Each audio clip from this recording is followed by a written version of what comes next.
Can I open the batting then with just, before we get into the ins and outs, actually Indie Ref 2, you're constantly watching this. Do you genuinely think it will happen? And if so, when do you think it might happen?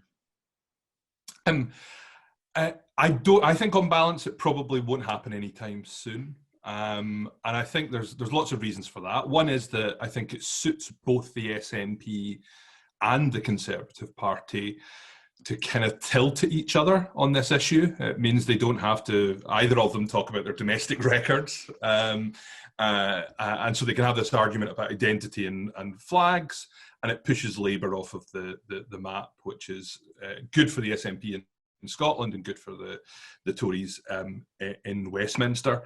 I think the more honest reason why I don't think we're going to have an independence referendum anytime soon is that the SNP government haven't done any of the kind of intellectual renewal of their case since 2014. So the public finance position has completely changed. Their position on currency has completely changed. Brexit means that they can no longer claim that the EU provides a seamless border between England and Scotland.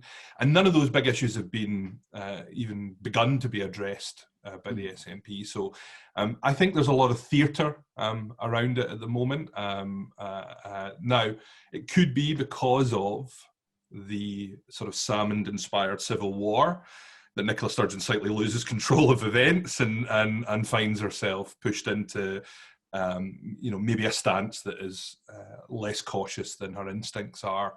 But I think on balance, it probably isn't going to happen in the immediate future. But for the sake of this programme in item, I'm going to get you to indulge in our parlour game of if it is afoot. But before we do, could you lay out for us, for anyone who doesn't know, what your role was in the first one? So I'm a Labour strategist by background and also working in international development. But I was sort of tapped up to run the Better Together campaign. So I was the chief executive. I set up the Better Together campaign, which was the cross-party No campaign in 2014. And what would you say went well from that? If you were going to have to replicate that campaign for another independence referendum, what would you wholesale copy? Well, I think there's lots that's changed, but the thing that's remained the same is that in Scotland you have these two very noisy tribes either side of the spectrum kind of shelling each other. And they're doing that over the heads of, about 1 million undecided voters for whom this isn't really the passionate issue that it is for the people on the extremes. And I think the thing we got right in 2014, and it'll be something that someone else would have to do were there another referendum, is to keep that sort of laser focus on those undecided voters for whom this isn't really about flags and identity. It's about a pragmatic choice about whether they will be better off or worse off from exiting the United Kingdom. And so I think that strategic focus was the thing we got right. We had I think, a good understanding of what the voters really cared about. And that kind of led to us being labelled as being a bit boring, a bit prosaic, and maybe the Yes campaign was more poetic. But we knew that the issues that voters cared about were pretty, not just prosaic, boring maybe. It was not just boring necessarily, but it was also two head, two hearts was the thing you heard a lot. And I wonder if you'd try and be a bit more heart. Well, I think there is an emotional case to make, but I think what people who want to remain in the UK shouldn't mistake that for is that the case is about Britishness. Because for those voters in the middle, if this is a contest about national identity, if that's what the frame of a referendum is about, then the side which wants to stay part of Britain loses, because you're asking people to choose between two identities. The reality is most people are pretty comfortable having two identities. And so the effort is to frame it not as about identity, but about the things people care about. And that's where the emotional argument is. So the best way to protect the NHS, to protect the funding for public services, for example, very emotional argument, is to stay within the United Kingdom. What about the branding of the campaign? there was obviously there's a lot of worry. If you're the no side of a referendum, it's quite hard to spin that as a positive. You had the whole no thanks thing going on for a bit. Do you think you nailed that in independence referendum 1? And would you want to change how you approached it in independence referendum 2, where it's happened? Well, we were conscious of that, which is why in the first phase of the campaign, we were better together. And the idea was we would transition into, if you like, a more complete sentence, which was no thanks, we're better together, a kind of polite decline to the nationalist proposition. I think there's actually an open question this time as to whether it would be yes or no this time round if there was another referendum. The Electoral Commission have to test the question, and when they tested a yes-no proposition for the Brexit referendum, they found that the having a yes-no proposition they didn't feel was balanced. So it would be interesting this time round to see if the Electoral Commission stick with their previous research from the 2016 referendum. But I think they will certainly, the national side will certainly still believe that yes gives you an advantage because it's easier to frame yourself as positive. What about the decision to bundle all the unionist parties together under one campaign? Is that something which you'd want to see happen again if IndyRef 2 were to happen? Well, I think it's important to understand that in 2014, yes, the parties worked together, but that was really a legal necessity. So under the law that governs referendums, if you want to spend money in the short campaign, the last few weeks of a campaign, you have to be a designated organisation. And to be a designated organisation, you need to demonstrate a broad support. So there is still a need for something which is either cross-party or non-party. I think it's more likely, if there is another referendum, that it would be non-party rather than cross-party. That is to say, you would see some political figures coming together with people from civil society, from business, the voices of ordinary Scots coming together. So I think if there was another referendum, I think it's likely that it would be a different beast. And actually, given the way politics has changed, given the way the state of the parties in Scotland has changed since 2014, that's probably a better campaign strategy, is to try to be a kind of non-party insurgency against an SNP government which has been in power for more than a decade. But you'd still have political leaders itching to get involved, wouldn't you? And you'd have Boris Johnson wanting to tour around Scotland campaigning. You'd want to wheel out Gordon Brown, maybe Alistair Darling again. These people would still want to be involved. So it would have to some degree, have some kind of cross-party agreement and agreement on strategy. To an extent. I mean, you mentioned Alistair Darling. I mean, we sheltered under him he was our tall tree that we sheltered under. And it gave us a lot of strategic flexibility. And we didn't actually spend a lot of time going back and forth to the parties because we had that figure who had been given permission to oversee strategy and make the decisions that needed to be made. I think, there will be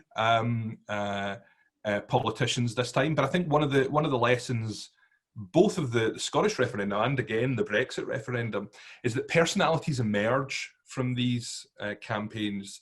You think of the various Remain people who are not politicians, who are now kind of national figures with big media following. The same thing happened in Scotland. So I think it's important, given these are political campaigns, to have people who are politically savvy. But you can create a kind of cadre of political spokespeople as well. But you would still have, I guess, Nicola Sturgeon fronting the Yes campaign if it happened while she was still First Minister, and you would need somebody to be the opposite number to that. And I wonder who you think that might end up being. Would you want Alistair Darling to do that again? Would you be happy if Boris Johnson or Michael Gove took on that mantle? What would you preferably see? I think Alistair, like myself, would probably view that he's done his shift. We were both, I think 1,000 days of campaigning from 2012 to 2014. On Boris Johnson, I think it's important to remember in 2014, the thing that David Cameron did well was that he boxed clever. He consistently refused to be the villain that Alex Salmond wanted him to be. He consistently refused to engage every time the SNP said, well, you should debate with Alex Salmond. It should be the Prime Minister of England, Prime Minister of England as they would say it, but as the rest of the UK, versus the Prime Minister, First Minister of Scotland. And that was about trying to, again, create that frame that it was Scotland v Britain or Scotland v England. I think Boris Johnson would be wise to try to emulate David Cameron in that way and stay in the background, not give up his right to talk about Scotland, because he's the Prime Minister of the whole of the United Kingdom, regardless of what people think of him. But this has to be a campaign led by Scots in Scotland, as it was in 2014. Mm. So what do you think, looking back on India F1, as we'll now call it, what did the Better Together campaign really screw up? Was there anything where you think, actually, if we had a clean slate again and we had another run at this, we wouldn't do that? What would we have done? I think we would have tried more to think beyond the referendum. And I suppose I say that more as a Labour Party guy than as the Chief Executive of Better Together. So the Conservative Party came out of the referendum in Scotland with an organisational plan of how the electorate would change and how they would exploit that. I think the Labour Party didn't. We didn't really have a sense of how the electorate would be changed by the experience and what the Labour Party's plan for taking advantage of that what would be. And the implication of that has been that, again, for the Labour Party, the SNP have eaten our lunch in terms of people who voted yes, and then the Conservative Party have eaten many of the no voters that we had, and we're kind of left in the middle of the road getting run over by traffic from both directions. So I think, although arguably it really wasn't my job to do that, I think looking back, in terms of securing Scotland's place in the Union, having a clearer strategy for what it meant for the Labour Party as the only party which could replace the SNP is something we should have put a lot more thought into. And what do you, looking at the other side, what do you make of how match fit or referendum fit the SNP are, and also the other parties in Scotland as well? How, if this were to happen, is everybody ready? No, they're not. No one is. So there's the problem. The problems on the no side are the problems that you've kind of referred to in your earlier questions, which is we have all of the ingredients, we have all of the arguments, but we don't have someone to cook those arguments. We've got Gordon Brown still on the pitch, sort of slugging away, to mix my sporting metaphors. But we do need to develop a new generation of political voices. And I think actually a lot of the new people who will come in the Holyrood elections will start to take care of that. On the other side, you still have Nicola Sturgeon as a very gifted communicator at the top of the SNP, but behind her entire party is wandering all over the political map. She's lost control of the policy-making apparatus of her party to some pretty eccentric people who are out there saying things like, we would have a new currency and we would just print money to get out of the deficit, but we wouldn't tell anyone that we print money. So there is a real problem with the SNP, and people I think notice that there is a personality clash going on in the SNP as a result of the Salmond sort of inquiry and the fallout from the Alex Salmond affair. I think what's been less well noticed is that there's a big clash on policy there as well, between Nicola Sturgeon trying, kind of in the face of events, to maintain the idea that leaving the UK is a mixture of continuity, so keeping everything you like, and change, getting rid of everything you don't like.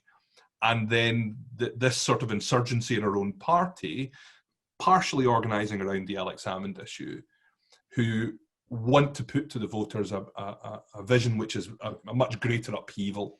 But on the unionist side, is Douglas Ross ready, Scottish Conservative leader, and let's assume Anna Sarwar becomes Scottish Labour leader, is he ready as well? On Douglas Ross, I have no idea whether he's ready or not. I don't think so. Ruth Davidson was very comfortable making an argument which was not contingent on what Boris Johnson felt, because she didn't like Boris Johnson. It was fairly obvious. Douglas Ross hasn't found a language to do that yet, and I think that's really important, to find that language for the side that wants to remain in the UK, because you've got to be able to use all of the issues around Brexit as a cautionary tale against leaving a union, rather than making it the reason to leave the union. And Anas, I think, will win the Scottish Labour leadership. And for the first time in a long time, we'll have someone who is really up for the fight and is really able to communicate. And I think a mixture of Anas being up for the fight again, and Keir Starmer having shown, a real interest in this issue with the constitutional work that he and Gordon Brown are doing, I think there's a chance of the Labour Party getting back onto the pitch in a serious way, which is encouraging. I think the Conservative Party have a bigger problem, though. Are you a betting man, Blair? No, I'm not. You are today. I am for these purposes, yeah. So assume Indy Ref 2 happens next year. What would the result be? Be it yes, no, leave, remain? It would be a vote to remain in the UK. Confident? I'm extremely confident. The people of Scotland are not going to vote to cut public services, to put up a new border with England, and to change currency. They are simply not going to vote for that.